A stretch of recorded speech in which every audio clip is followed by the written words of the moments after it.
بسم الله الرحمن الرحيم. الحمد لله حمدا طيبا كثيرا مباركا فيه، ملء السماوات وملء الأرض وملء ما شئت من شيء بعد. أهل الثناء وأهل المجد حق ما قال العبد وكلنا لك عبد. لا مانع لما أعطيته ولا معطي لما منعته ولا ينفع ذا الجد منك الجد. وأشهد أن لا إله إلا الله وحده لا شريك له، وأشهد أن محمدا عبده ورسوله أرسله الله بالهدى ودين الحق ليظهره على الدين كله وكفى بالله شهيدا. اللهم صل وسلم وبارك عليه وعلى آله وصحبه ومن تبعهم بإحسان إلى يوم الدين. أما بعد. Ili nisile zaidi muda niliopewa ambao ni mchache, nitatosheka tu kuwasalimia mashekhe wote kwa ujumla, mashekhe zangu walioko meza kuu na walioko kwenye viti vya kawaida na wale mashekhe vijana wenzangu. Asalamu alaykum wa rahmatullahi wa barakatuh. Kwa kusema kweli,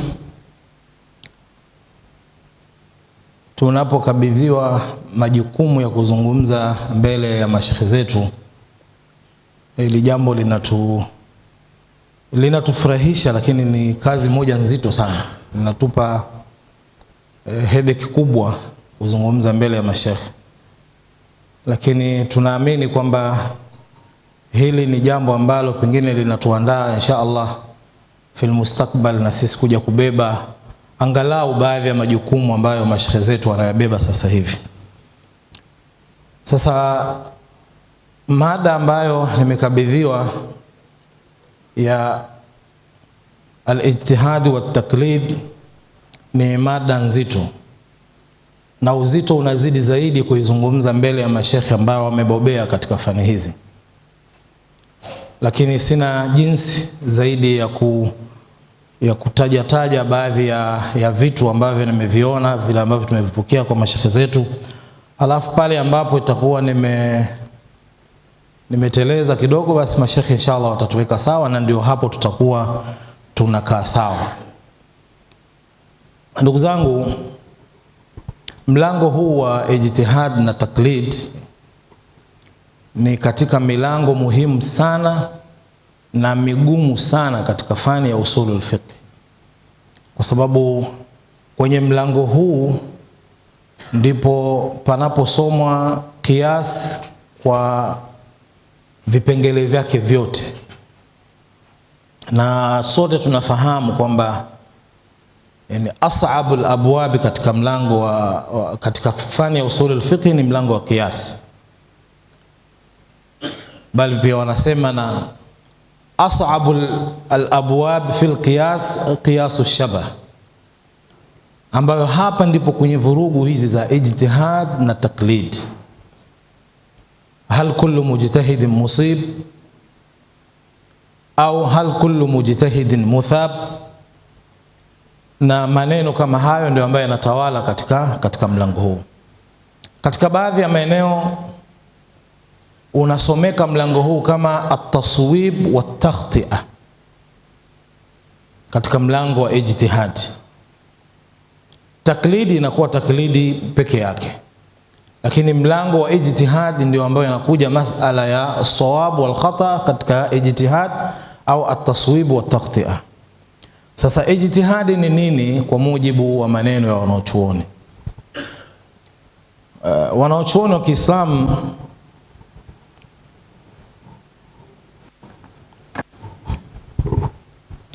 wa Kiislamu kama kawaida wanapotoa taarifu ya mustalahati kama hizi wanaanza kwenye lugha. Kwa nini wanaanza kwenye lugha?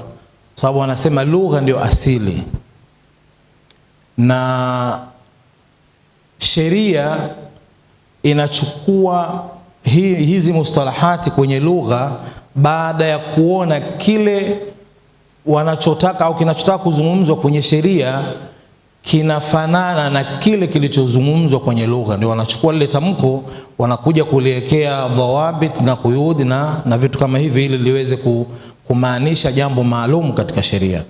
Asa katika lugha Tunaanza na ijtihadi kwanza.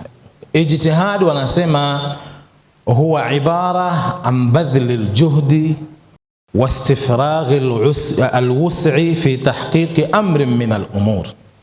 Ijtihadi ni mtu kutoa juhudi, kutoa nguvu na kutoa kila anachokiweza ili kufikia kwenye jambo ambalo anataka kulifikia, liwe jambo lolote lile, basi hii inaitwa ijtihad.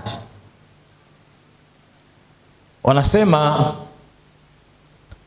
kwamba mtu anapobeba jiwe kubwa, huyo anaambiwa kwamba ijtahada. Lakini mtu anayebeba punje ya mchele, punje ya mtama, huyu haitwi kwamba amejitahidi, kwa sababu hakuna badhli aljuhdi wastifraghi alwus'i. Sasa neno hili kwa maana hii wanasheria wakalichukua wakalileta katika ijtihadi ya kisheria, wakasema al-ijtihad. Sasa ulama al-usul wanasema al-ijtihad huwa badhli al-juhdi wastifraghi al-wus'i fi idraki al-ahkam ash-shar'iyya, ni kutoa juhudi na kufanya kila kilicho ndani ya uwezo wako katika kujua na kufahamu hukumu za kisheria kutoka kwenye dalili zake za kisheria ambazo ni tafsilia kama tunavyofahamu. Kwa hiyo ijtihadi katika sheria ni kutumia nguvu, kutumia juhudi, kutoa uwezo mtu alionao katika kutafuta hukumu za kisheria kwenye dalili zake. Lakini jambo hili sio, wanasema walijtihad laysat mubaha au laysa kala'an mubaha likulli ahad.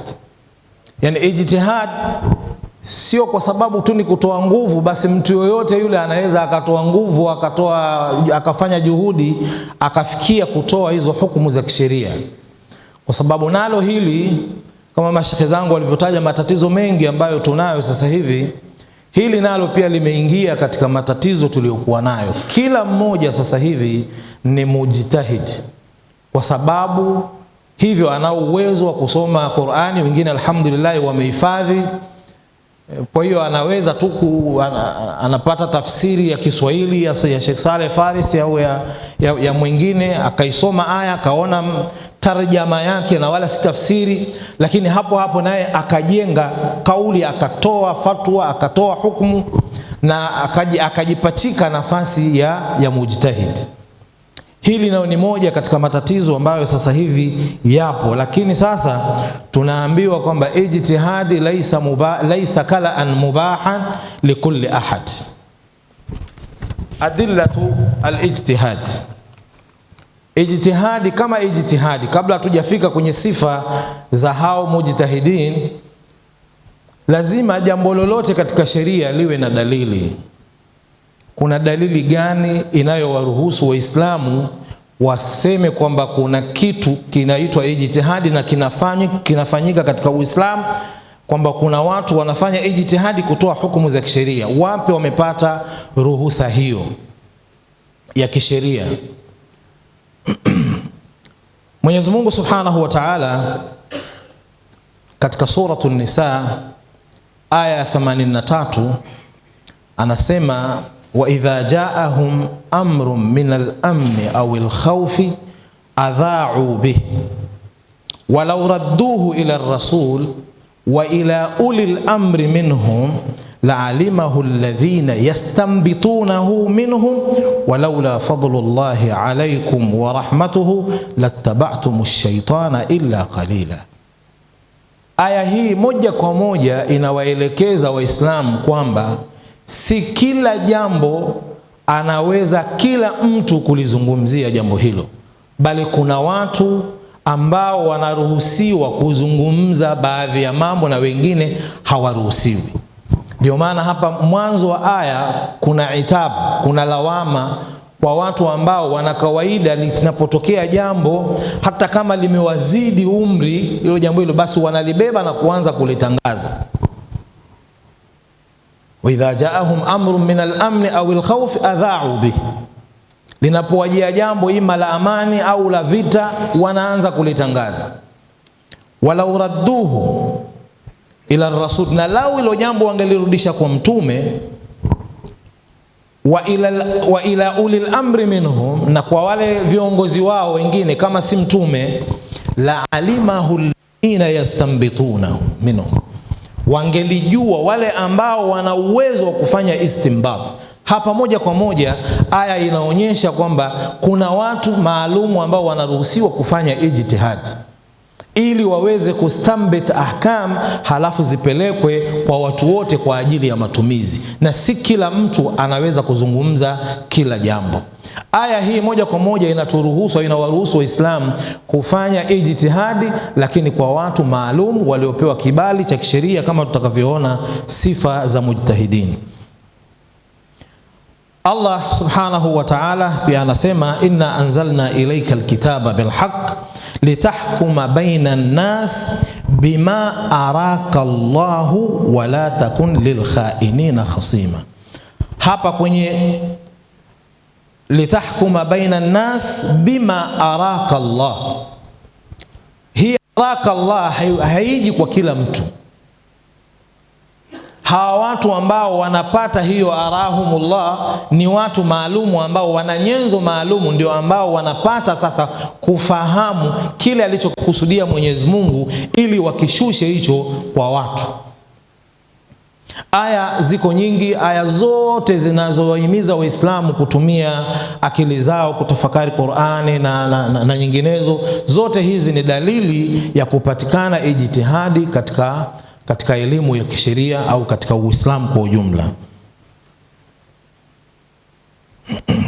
Ama dalili katika sunna ya Mtume sallallahu alayhi wasallam, kuna hadithi nyingi sana ambazo zinawaruhusu Waislamu kwa ujumla wao kuwa na hiki kipengele cha ijtihadi. Mtume sallallahu alayhi wasallam katika hadithi ambayo imetolewa na Imam Bukhari, katika hadithi ya Amr ibn al-As iliyozungumzwa, hata Sheikh amezungumza hapo nyuma, idha hakama al-hakim fa asaba falahu ajran wa idha akhtaa falahu ajr. Hakimu akihukumu akapatia anapata malipo mara mbili, akikosea anapata malipo mara moja. Kukosea kunatoka wapi? Kukosea kunatokana na ijtihadi, kwa sababu ingekuwa ni jambo halina ijtihadi isingeambiwa kwamba akipatia anapata hivi, akikosea anapata hivi. Maana yake kwamba hapa kuna ijtihadi, kwa sababu mtu leo kama atajifanya kwamba anajitahidi kusema bana hizi swala tano hizi tunazoziswali adhuhuri, kwa jinsi ninavyoangalia dalili za kisheria, adhuhuri inabidi iswaliwe rakaa 3 badala ya rakaa 4. Huyo anaingia kwenye idha akhta wa idha asaba, huyo hawezi kuingia, kwa sababu hapa haparuhusiwi ijtihadi. Maana yake maneno haya Mtume anaonyesha kuna maeneo Waislamu tunaruhusiwa kufanya ijtihadi, na hayo maeneo tulioruhusiwa ndio hapo inapatikana kwamba mtu akipatia anapata malipo mara mbili na akikosea anapata malipo mara moja. Na ndio hapo watu wanaposahihisha msemo ule wa kullu mujtahidin musib, wanasema la bal kullu mujtahidin muthab, kwamba kila anayejitahidi sio kwamba atapatia, kuna wengine watakosea, lakini kila anayejitahidi atapata thawabu kwa sababu ya ijtihadi yake aliyoifanya. Lakini hiyo kullu nayo tunarudi kule kwenye kullu kullia au ni kullu hii kullu ni kwa wale ambao kweli wanazo sifa za kufanya ijtihadi. Yoyote mwenye sifa ya kufanya ijtihadi akafanya ijtihadi akapatia, malipo mara mbili, akikosea malipo mara moja. Lakini Mtume sallallahu alaihi wasallam katika hadithi mashuhuri ambayo baadhi ya wanaochuoni wa hadithi wanaizungumza kidogo uzito wake, lakini wanasema pia kwamba talaqathu al-umma bilqabul, hadithi ya Muadh bin Jabal alipokuwa anapelekwa Yemen na Mtume sallallahu alaihi wasallam, aliulizwa na Mtume, bima takdhi, utakwenda kuhukumu kwa kutumia nini? Akasema bima fi kitabillah. Akasema fa in lam tajid, ukikosa kwenye kitabu cha Mwenyezi Mungu. Akasema akdhi bima qadha bihi Rasulullah sallallahu alaihi wasallam. Akaambiwa ukikosa, akasema ajtahidu bi ra'yi, nitajitahidi kwa rai yangu. Mtume sallallahu alaihi wasallam akashukuru, akasema alhamdulillahi alladhi waffaqa rasulillahi sallallahu alaihi wasallam. Hii hadithi inaonyesha moja kwa moja kwamba Mtume sallallahu alaihi wasallam anaruhusu ijtihadi ya kisheria kwa wale ambao wamefikia daraja hiyo ya kufanya hiyo ijtihadi.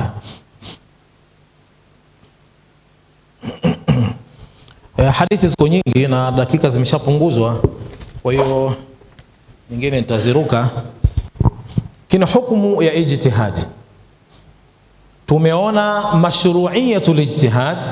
Aya hizi zinaonyesha kwamba ijtihadi ni jambo la kisheria, lakini hukumu yake inaingia wapi? Kwa sababu tunafahamu sote kwamba kila jambo katika sheria lazima litambae chini ya ahkam al-shar'iyya hizi ambazo ziko 5 na wakati mwingine zinafika mpaka 7, tukiongeza na zile kuna ahkamu taklifiyya na ahkam nini, al-ahkamu al-wad'iyya. Katika ahkamu taklifiyya ash-shar'iyya zile 5, ijtihadi wanasema kwamba inaweza ikaingia katika hukumu zote 5. Kuna ijtihadi ya lazima ambayo ni faradh, tena hata hiyo faradh kwa mafungu yake yote mawili. Ijtihadi inaweza ikawa faradh ain, ijtihadi inaweza ikawa faradh kifaya, ijtihadi inaweza ikawa sunna, ijtihadi inaweza ikawa haram au ikawa makruhu kulingana na maukifu ya mtu na hilo jambo ambalo limemtokea. Mashaka wamefafanua, lakini ndio hivyo, muda haututoshelezi kuyataja yote. Afu kuna maratibu lijtihad, daraja za ijtihad, na tunapopata daraja za ijtihad hapo tunapata maratibul mujtahidin. Kama zilivyo yani maratibu lijtihad, hapo tunapata maratibu almujtahidin, ambazo wanaochuoni wanatuambia ziko 2. Kuna mujtahid au kuna ijtihad almutlaq, halafu kuna ijtihad ghairi mutlaq au ijtihad mustaqil na ijtihad ghairi mustaqil. Na chini ya vifungu hivyo ndio kunapatikana mujtahidun mustaqil na mujtahidun ghairu mustaqil. Na hapa labda tu kwa haraka wanasema kwamba mujtahidun mustaqil ni yule ambaye amefikia daraja ya juu ya ijtihad, daraja ya juu ya kielimu, ambayo yeye mwenyewe kwa elimu yake ana uwezo wa kuangalia katika nususu sharia na kuweza kuchomoa ahkam moja kwa moja, sio ule ushujaa. Kwa sababu kuna wengine sisi tunafanya tu kwa ushujaa, lakini kuna wale ambao wanafanya kwa elimu, anajua hapa kuna mafuhumu, kuna mantuku, kuna amu, kuna khas, kuna mutlaq, kuna nini, yani vipengele vyote. Akisoma aya vitu vyote vinakuja kwenye kichwa chake na anaweza kusema kwamba hiki ni hivi, hiki ni hivi. Huyo anakuwa ni mujtahidun mutlaq au mujtahidun mustaqil. Lakini kuna watu ambao wana uwezo wa kufanya ijtihadi katika baadhi ya mambo, sio katika kila jambo, kwa maana uwezo kidogo wa kielimu wanao, lakini uwezo wao haukuenea katika kila jambo. Mtu kasoma usulul fiqh, anajua hizo baadhi ya kawaidi al-usuliyya zinazomwezesha kuangalia, lakini sasa vile alivyoifahamu usulul fiqh, ana uwezo kujitahidi katika baadhi ya mambo. Wengine wanakuwa ni mujtahiduna katika madhahibu yao, kwamba mtu jinsi madhahibu yake alivyoyasoma, alivyomsoma imamu wake na misingi yake na nini, ana uwezo wa kuchambua ndani ya madhahibu yake. Hawa wawili wote wanaingia katika mujtahid ghairi mustaqil au mujtahid juz'i kama wengine wanavyomuita. Na insha Allah tutakapotaja sifa za mujtahidin tutaona sifa zao watu wote hao. Shurutul mujtahid, sharti za mujtahidi. Ili mtu awe ni mujtahidi kuna sharti gani? Na hapa mashekhe wanasema kwamba shurutul mujtahid kisman, kuna mafungu mawili ya hizo sharti za mujtahidin. Kwanza shurutu amma wa hiya shurutu allati yalzam an tajtamia fi jamii asnaf almujtahidin. Kuna sharti ambazo kila mujtahid anatakiwa kuwa nazo, awe mujtahid mustaqil au awe mujtahid ghairi mustaqil, lazima hizo sharti awe nazo. Sharti zenyewe wanasema kwamba al-ahliyah wa qudrat istinbat al-ahkam ash-shar'iyyah bi an tatawaffara fihi shurut al-lazima. Hiki ni kifungu cha kwanza cha mujtahid mutlaq, zinatajwa shuruti zote zile amma na zile khasa. Ama tukizitofautisha wanasema shurutul mujtahid amma kaunuhu mukallafan musliman wathiqan au thiqa muttazinan ma'munan an asbab alfiski wa khawarim almurua. Hizi ni sharti ambazo kila mmoja anatakiwa kuwa nazo, bali si mujtahidi tu, hata maduati, mashekhe, maimamu. Hizi ni shuruti ambazo wanatakiwa kuwa nazo. Hizi ni shuruti amma, kwamba mtu awe muislam mukallaf, awe mtu mwenye kuaminika, awe ni mtu ambaye anajiepusha na mambo yanayopelekea ufasik na mambo yanayovuruga murua wake katika jamii. Hizi ni sharti ambazo anatakiwa kila mmoja awe nazo, ingawa hapa tunazungumzia mujtahidin, lakini hata imamu wa msikiti anatakiwa kuwa nazo.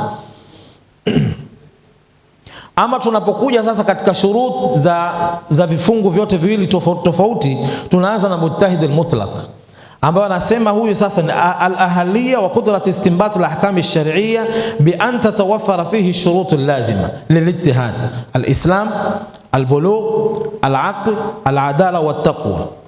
Hizi ni zile za kawaida.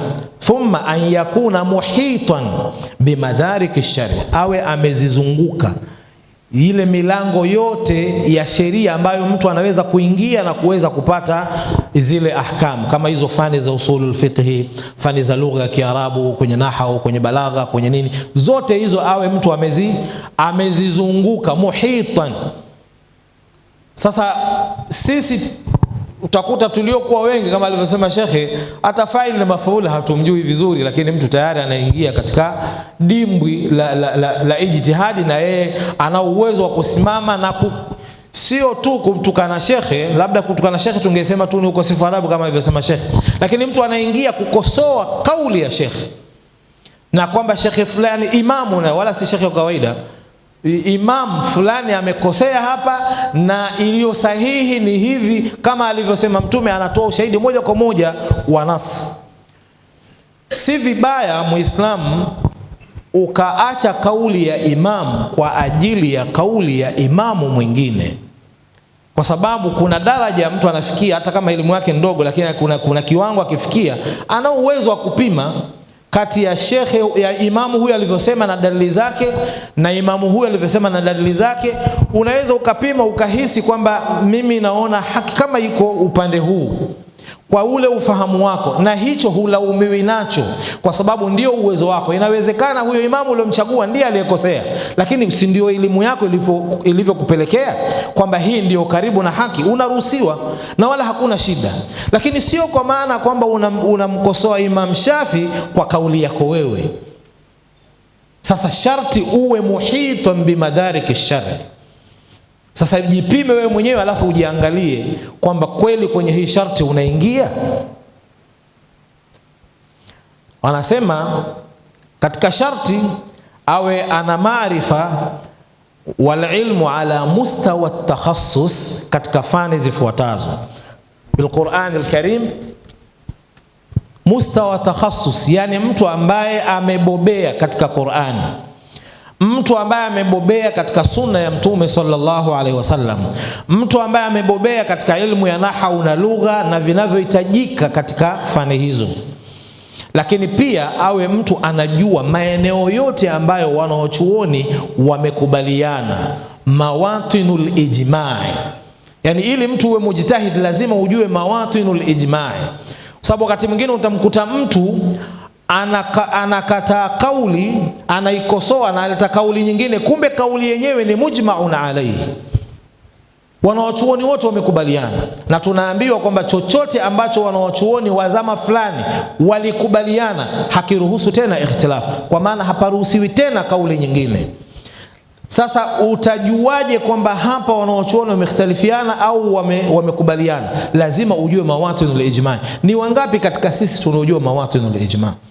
Sana sana tu umesoma kitabu cha shekhe ukakutana sehemu imeandikwa kad ajma al ulama, ndio unajua kumbe hapa lakini kuna watu kila unachokisema sema hiyo mukhtalaf, hiyo mujma'u alayhi, hiyo mukhtalaf, watu wanayajua mawatinul ijma. Sasa ili uingie katika hiyo daraja ya ijtihad, lazima moja ya masharti uwe umefikia kujua mawatinul ijma. Lakini pia usulul fiqh na maqasid ash-sharia. Usulul fiqh na maqasid, kuna wengine hata hiyo maqasid sharia hata kuitaka hawaitaki, lakini bado wanajiingiza kwenye ulengo wa ijtihad. Na ilmu al-maqasid, ilmu al-usul na ilmu al-maqasid ni ilmu ambazo kwa asili yake kwanza ni ngumu, kwa sababu ni elimu ambazo zinategemea elimu nyingi, kwamba mpaka uje ujue kwamba Mwenyezi Mungu katika hii aya alichokikusudia ni kitu gani, ili uweze kujenga wewe hukumu yako katika masala fulani. Si jambo la kwamba utalijua tu kupitia ile aya moja kwa moja, lazima kuwe kuna vitu vingine ambavyo viko katika kichwa.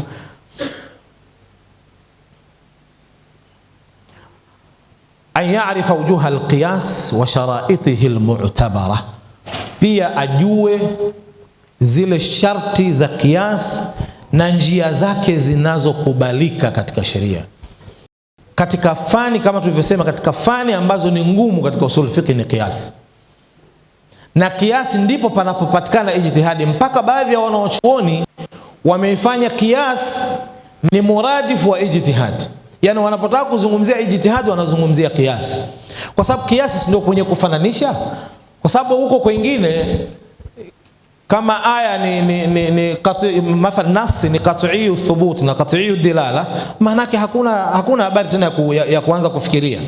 Lakini tunapata nasi ima iwe Qur'ani au hadithi, lakini ni qat'i thubut sawa, lakini sio qat'i dilala. Hapa ndipo panapokuja ikhtilafu. Sasa panapokuja ikhtilafu, ili wewe uweze kuchomoa au kujenga hukumu katika masala fulani ambayo yameletwa na aya au hadithi yenye muundo huu, ni lazima ujue sasa hapa mimi ninafanyaje. Lazima kiasi sasa uanze kuona kwamba kwa arkani za kiasi, wajhi al-qiyas inaingia kwenye kiasi gani. Kuna kiasi ambacho ni rahisi cha kawaida ambacho kila mmoja anajua, kufananisha pombe na bia yetu, kufananisha sijui nini hivi, hiki ni kiasi cha kawaida. Lakini kuna kiasi ambacho huoni mushabbah wala mushabbahu bihi, lakini watu ambao wanafahamu hiyo kiasi wanajua kuna kiasi dhimni, kuna kiasi nini. Vile vile kama tunavyoona kwenye balagha katika masala ya mushabbahu na mushabbahu bihi na vitu vingine. Lakini pia kuna masala ya maarifatu nasikh wal mansukh, yani ndani ya Qur'ani na ndani ya hadithi za Mtume sallallahu alaihi wasallam, iwe unajua aya gani imenasikhiwa na aya gani, hadithi gani imenasikhiwa na hadithi gani. Wakati mwingine unaweza ukaleta nasi ya Qur'ani au ya Sunna kustashhidi katika masala fulani, kumbe hiyo aya ni mansukh, au kumbe hadithi ni mansukh, kwa sababu hata hadithi pia zinakuwa mansukh. Na pia mpaka kufikia hatua ya kuanza kutafuta hiyo kwamba hii ni mansukh au ni ghairi mansukh, kuna njia nyingi kabla ya hapo, lazima watu wazipitie kwanza. Kuna masala ya jam'i baina al-adilla, kwamba zimekuja dalili wasema al-asl fil adilla al-amalu bihi, kwamba nasi yote ikija inatakiwa kufanywa kazi, na hatufikia hatua ya kuitoa kwenye kuifanyia kazi mpaka tuone kwamba haiwezekani kuifanyia kazi. Kwa kuna masala ya jamii. Hiyo masala ya jamii yenyewe nayo vile vile ni masala mazito ambayo hawayawezi isipokuwa mashekhi ambao wamebobea katika fani hizo. Majalul ijtihad, kuna mambo ambayo yanajuzu ijtihad na kuna mambo ambayo hayajuzu ijtihad.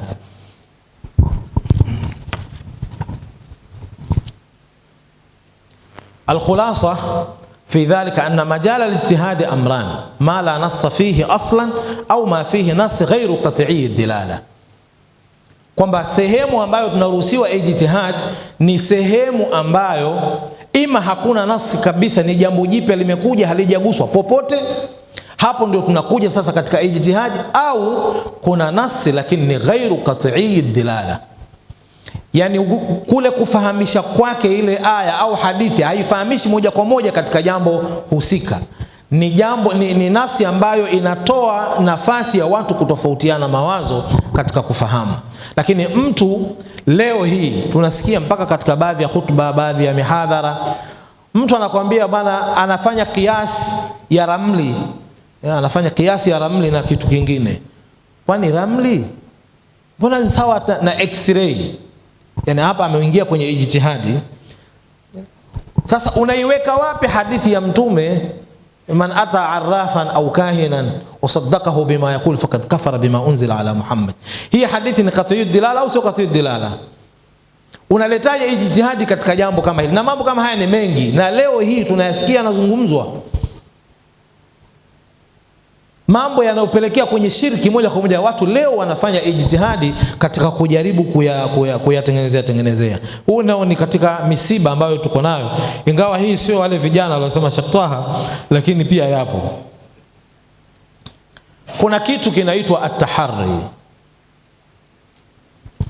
At-tahari hii ni nao min al-ijtihad, lakini hii inakuja kwa sisi sasa, sisi awamu nnas. Tuna mlango ambao unaturuhusu kufanya ijtihadi ambayo inaitwa tahari. Haitwi ijtihadi ya kisheria, inaitwa tahari. At-tahari inda ulama al-fiqh huwa bimaana al-ijtihad al-mutaalliq bil-mukallaf fima kad ya'rid lahu min al-umur allati tastazim ma'rifat al-hukm inda faqd ad-dalil. Haya ni mambo ambayo Muislamu atakutana nayo na anataka kuyafahamu na hakuna dalili inayomfahamisha kwamba usawa uko hapa.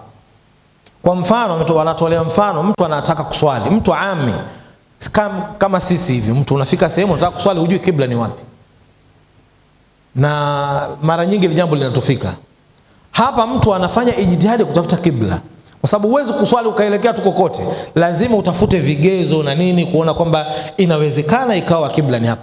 Hii ni ijtihadi, lakini ijtihadi anaruhusiwa kila mtu, kwa sababu hiyo ndio wanaita tahari.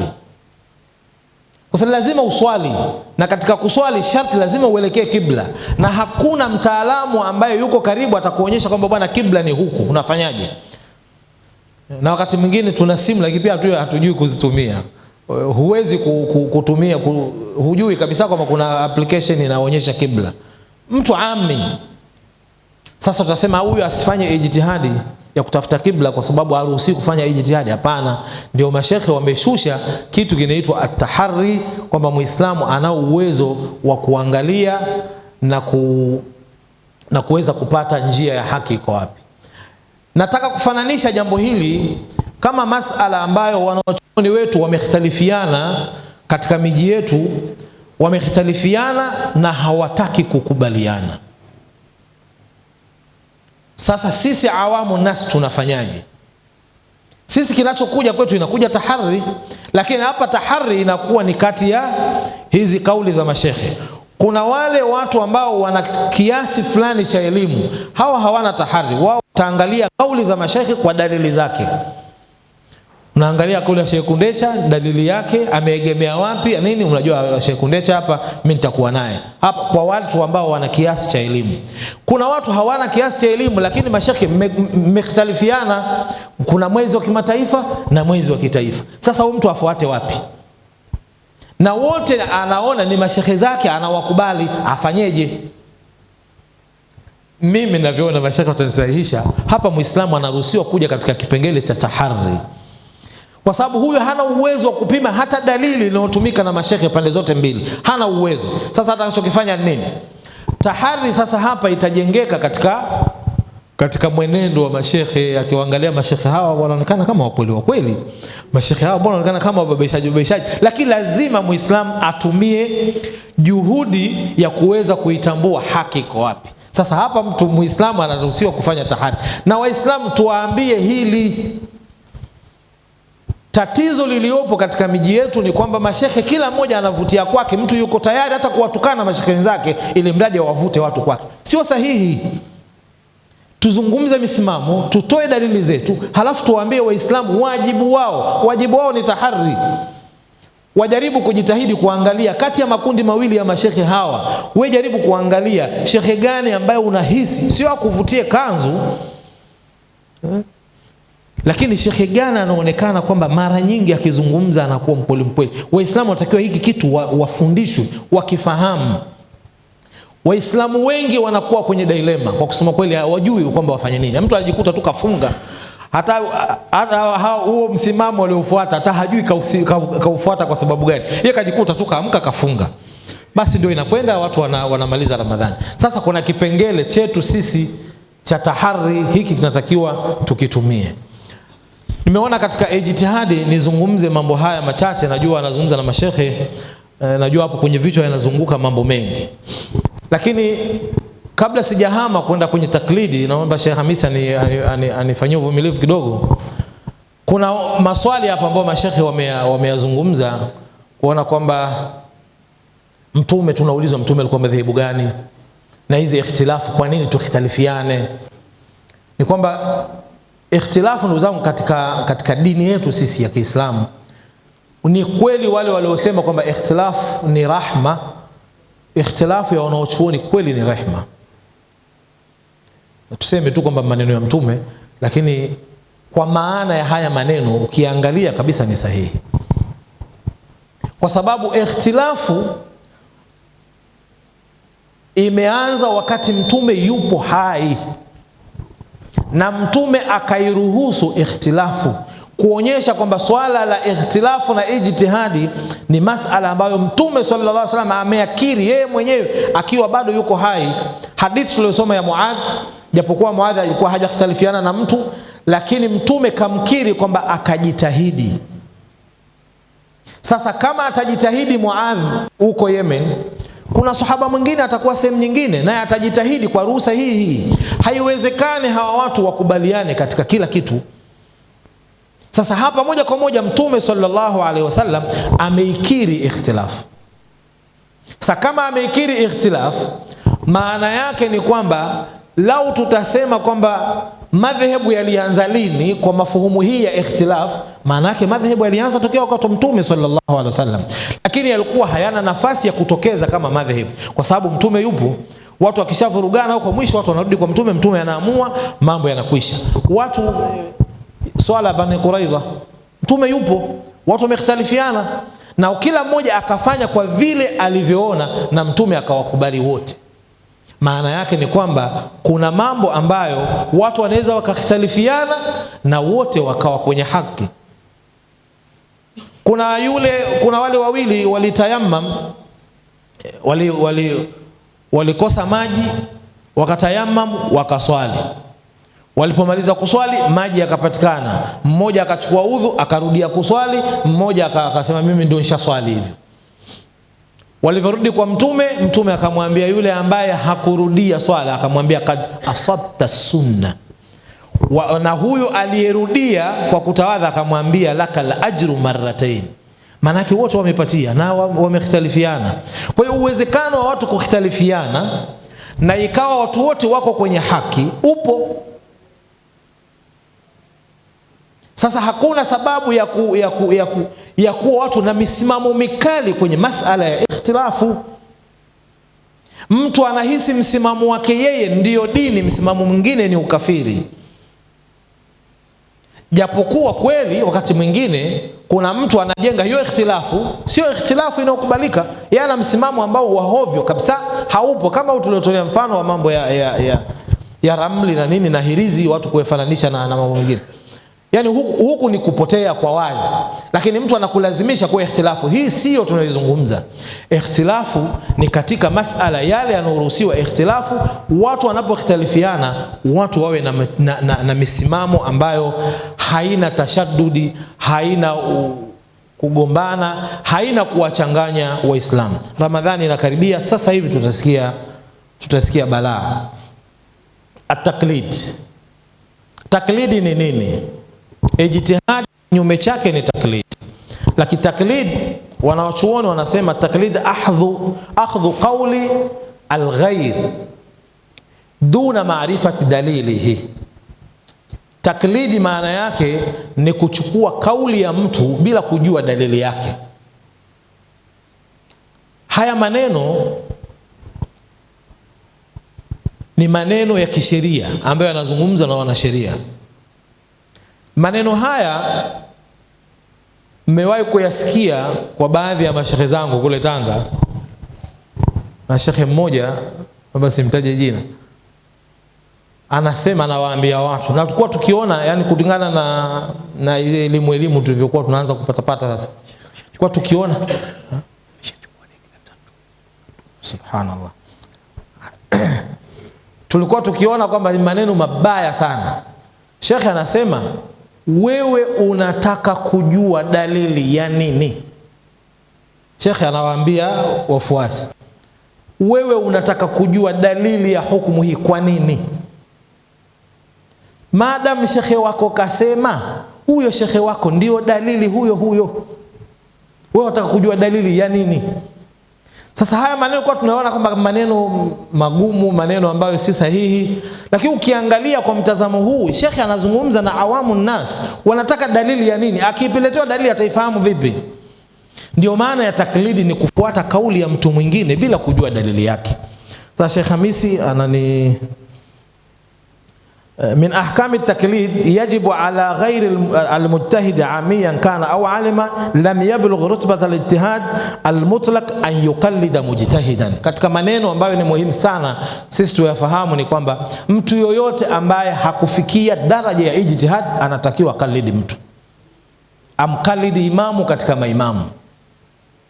Tena kauli hiyo ngeo wanasema ni wajib, kama hujafikia darajatul ijtihad lazima ukalid. Na ushahidi wao anasema fasalu ahla dhikri in kuntum la ta'lamun. Kwa taklidi ni jambo mahmud, sio jambo madhmum. Taklidi al-madhmum ni ile iliyotajwa ya kwamba ni taklidi al-a'ma. Yani wewe sasa unafuata hata kama mtu anakutumbukiza kwenye shimo wewe unaenda tu. Lakini taklidi kama taklidi lazim ni jambo ambalo lipo na awamu nas. Pa kuna kauli inasema awamu nas la madhhaba lahum. Awamu nas hawana madhhabu.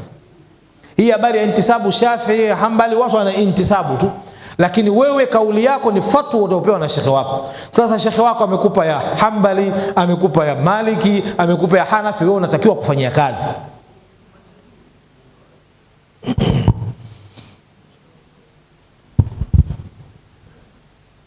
Naam, labda ni Sheikh Hamisi, nukta moja nimalizie kwa sababu kuna maneno mengi katika taklidi na wala sijafika popote, lakini kutokana na muda labda nitakuja kuoneni baadaye inshallah. Nataka niseme neno moja tu. Kuna baadhi ya watu, mada nasema takrib baina al-madhahib al-arba'a. Kuna baadhi ya watu kutokana na kuathirika sehemu walizosoma wanahisi kwamba kuna madhehebu katika haya madhehebu manne, kuna madhehebu mengine ni watu wa sunna, kuna madhehebu mengine ni watu wa bid'a. Baadhi ya watu hata kama hawasemi lakini vitendo vyao vinaonyesha hivyo. Asa nirudie maneno aliyosema Sheikh Twaha, hawa maimamu wanne kwa sasa hivi katika dunia yetu, ukisema ahlus sunna wal jamaa, wa kwanza wanaoingia ni maimamu hawa wanne na wafuasi wao. Kwa maana katika madhehebu haya hakuna madhehebu ambayo ndio ya sunna, mengine sio ya kikhurafi. Sasa kama umesoma Sudani, umepigwa kule fiqh ya Hanafi, usije kuwalazimisha watu Tanzania kufuata fiqh ya Hanafi. Tanzania madhehebu ni ya Shafi'i. Tunakuja kuleta mizozo isiyokuwa na sababu. Wewe unafungua mahad, unawafundisha vijana ambao watakwenda vijijini kwenda kuwasomesha watu dini, unawasomesha fiqh wa Hanafi. Maana unawaambia wakagombane na watu kule vijijini. Kule kuna wazee hawajasoma, ikiwa wamekaa na mashekhe wanajua hili silo. Na wao wamechukua ile taklidi, kwa maana kwamba wao hawajui dalili wala kuna dalili wala kuna ikhtilafu. Wao wamepewa kauli na shekhe, wamesoma kama ni Riyadhul Badi' au ni Mukaddimatul Hadharamia, jua hii ndiyo dini. Sasa hakuna sababu ya wewe kuja kulazimisha watu kuingiza madhehebu mengine sehemu ambayo tayari kuna madhehebu, na madhehebu yote manne haya ni madhehebu ya Ahlus Sunna wal Jamaa. Leo hii Tanzania hii kuna watu ndani ya maahidi wanasoma fiqh Hanbali. Halafu hao ndio wanatoka wanaenda vijijini kwenda kusomesha watu. Mtu anakaa msikitini anafundisha swala, anafundisha fiqh Hanbali. Kuna wazee hawaelewi. Kuna sababu gani ya kulazimisha kuleta fiqh Hanbali kwa Tanzania? Isipokuwa ni zile fikra zetu kuona kwamba alivyosema Sheikh Twaha